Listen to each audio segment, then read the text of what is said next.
Hey guys, Prowl 1701 here, and today we're going to be reviewing the Telesnap reconstruction of episode 1 of the Highlanders. Now, I've never seen the Highlanders before, but I have read the Target novelization, which I thoroughly enjoyed and have reviewed as well.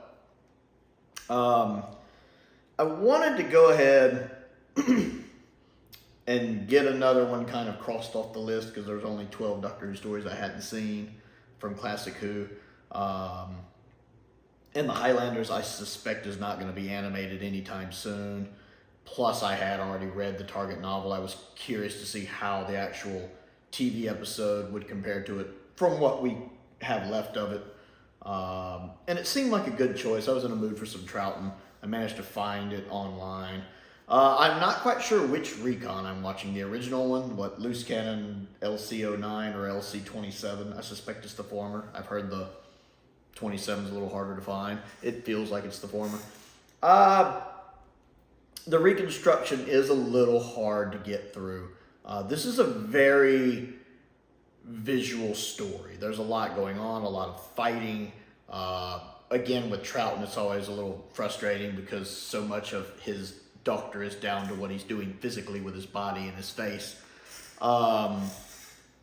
Especially since my understanding, I think Al mentioned it when he was reviewing the Troughton era in Al's reviews, because I know how much he loves the Troughton era, that the second Doctor didn't really settle into the second Doctor that we know until the Moon base. So I'm curious kind of what he's doing here, physically what he's doing with the character, and I can't really see that. That's a little frustrating. I didn't realize he has his hat on in a couple of the pictures right at the beginning, that little hat he wore at the beginning of Power. I didn't realize he ever wore that again, but it looks like he had that on briefly in it. A good thing about watching this episodically is, unlike with the novel, when I was reading the novel, I never knew where the cliffhangers were exactly. So watching the reconstructions actually shows me kind of where an episode ends and what the cliffhanger was, so I can kind of judge it by each episode instead of just as a whole, like I did with the novel. And part 1, again, it's pretty good. I like the Highlanders from the novel. There's a lot going on, and there's a lot of fighting at the beginning between the British and the Highlanders, and so you're losing some of that. Now, there are a couple surviving clips, like one of the Highlanders fighting one of the soldiers and killing him, and then later in the story when the Doctor and some other people are about to get hanged, there's like a 10-second clip of that, which I'm sure both are from Australian censors. The interesting thing I noted being able to watch this reconstruction is especially the lawyer character and his assistant Perkins.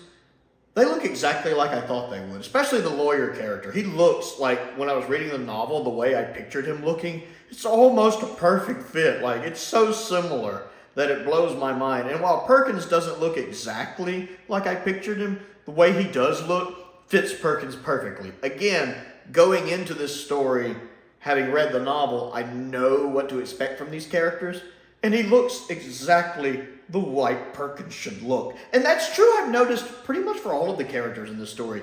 The way they look fits their character, like they were cast for how they look for their characters. The one Highlander at the beginning that gets killed trying to draw them away, he looks like that character. The kind of portly British guy that's about to order the hanging, the way he looks fits his character. The other British guy, the one that is going off to search for the girls that we know at the end of the story, does turn out to be a pretty good guy because he likes Polly, so he kind of ends up doing the right thing. He does kind of have that heroic look to him from the pictures, like he's someone who could actually be a good guy. Everyone looks cast to fit the characters they're playing and how they look. That amuses me. I don't know why. I just find it interesting that every time I'm seeing a character, I'm like, that's how they would look, yeah. So that was interesting. That was interesting. It's also a nice chance to actually hear the audio performances and the dialogue. Of course, I always love hearing Troughton. He just does so many amazing things with his lines. So I did some stuff I couldn't quite get from the novel, even though I could interpret how I figured they would talk. It's nice to actually hear how they were doing the audio of the story. So that's really nice. Some of the reconstruction stuff is done really well, like when at the end, when was it Kirsty and Polly are in the cave and it's dark, and then they light a candle, and it even has like the lighting flickering to represent them being in the candle with the light. The people who do these reconstructions do a really good job with them. I really like Loose Cannon. They really go the extra mile to kind of do as much as they can to make these a more watchable experience. So I did like some of those things. Those are quite interesting. Yeah, I liked it so far. Again, it's really hard to judge a story like the Highlanders just off of a recon. Because it was easier for me to read the novel because I'm one of those people, when I'm reading a novel, I mentally picture it in my head like I'm running a movie in my mind, as Fly Attractor calls it, in my head, movie in my head. So I picture everything. And when I was mentally picturing this story, I did picture it like it was, a Troughton story. I pictured it in black and white, like old school graphics, not like a modern show going in my head. Now, I'm sure there were some quality of life improvements I made in my head, especially like toward the end of the story when there were all the stuff's going on the ships, stuff they definitely couldn't have afforded to do back then. I guess the best way to put the way the movie in my mind for this story worked was the way someone who watched the Highlanders when they were 4, 5, 6 years old would have a memory of it. You know what I'm talking about when you see something as a kid and you go back and watch it later as an adult, it doesn't quite look the way you remember it looking, like your childhood memory of it embellished it and made it a little better. That's pretty much, I think, the way the Target novel looked in my head when it was playing out. Whereas here, I'm getting as close to the original episode as possible visually, and seeing what they're doing with it. Again, some of the problems with the Loose Cannon is being only so many telesnaps. A lot of telesnaps get used over and over. You're like, okay, I've seen that picture 3 or 4 times. Which, again, they're doing the best they can with what they have. But it is a little frustrating, especially in a story that's completely missing. There's no respite. There's no surviving episode or two. You're not just having to get through like half a story in Recon or one episode in Recon. You're having to go through the whole 4-parter as a Recon. And just some Recons just honestly aren't as good as others. Some Recons I've really enjoyed. Some like Fury from the Deep Recon is really good. And some Recons are just kind of, And this one for part 1, for such a visual story, is a little, we'll see how it goes. I am enjoying the story, and I do like that they managed to do as much as they could with it. But part 1, and I do like the cliffhanger with Polly falling in the pit. I didn't realize that's where part 1 ended. But so far, I'm enjoying it.